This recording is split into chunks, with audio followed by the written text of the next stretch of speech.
Types of tests from Allah. Introduction. Surah Kahaf is one of the most renowned surahs of the Quran. Besides the special rewards and the benefits that come from its recitation, an understanding of its content can also help people extract valuable lessons that can help in shaping one's life towards the path of righteousness. It holds a distinct position in the Quran, which gives numerous lessons to mankind. Surah Kahaf offers various kinds of tests which mankind will face through 4 beautiful stories.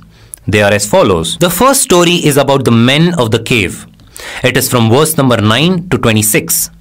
There were young men who were believers and lived in a country of non-believers. When they noticed that people will threaten their lives because of the faith, they left the city and went to a cave for the sake of Allah and their faith.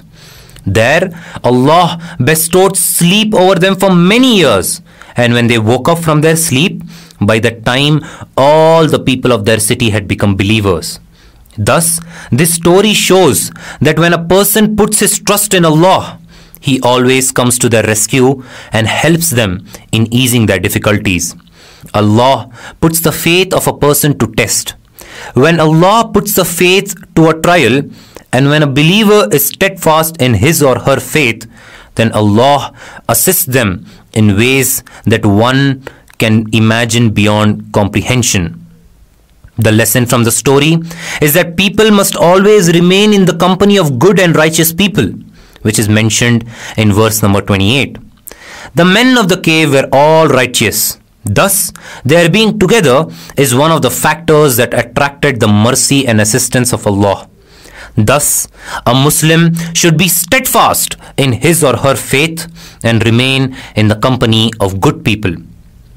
The second story is about 2 people who were the owners of 2 gardens. They were very rich. It is from verse number 32 to 44. However, wealth led one person astray and he started doubting his faith, as a result of which Allah deprived him of all the worldly artifice and bounties, which made him realize the transient nature of the things of this world. But by then, it was too late for him. The wealth is a test from Allah. Therefore, to those whom He grants, He is actually testing them whether they will be grateful to Him or not. The lesson from the story is that things of this world are always temporary, which is mentioned in verse number 45.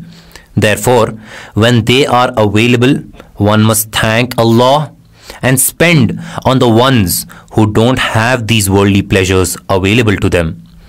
The third story is about Prophet Musa and Hazrat Khizr. It is from verse 60 to 82.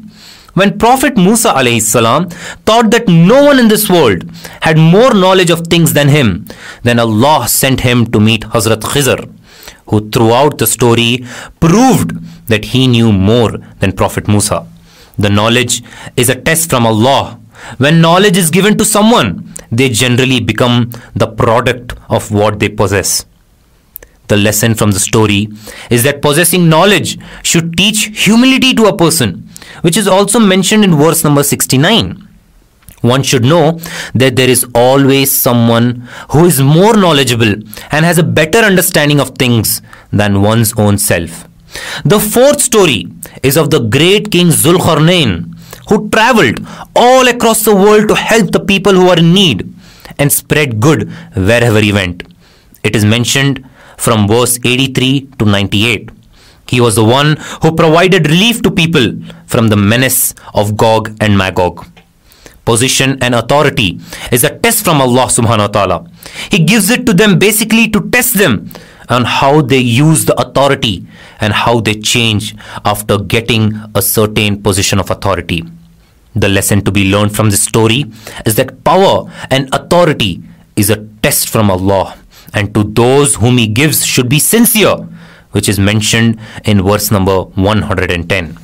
Therefore, those who have power should use this power to do good and make the lives of others easier and fight evil as well. Conclusion.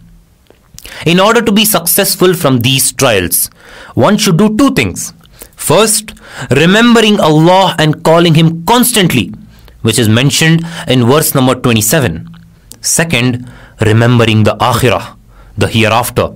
This is mentioned in verses 47 to 49. In the middle of the surah, verse 50 talks about shaitan. From this we can learn that shaitan will play a centric role to deviate people from the straight path, and will go to any extent to see that people will fail in this test. Thus, one should be cautious of the type of the test from shaitan if he wants to be successful in this world and the hereafter.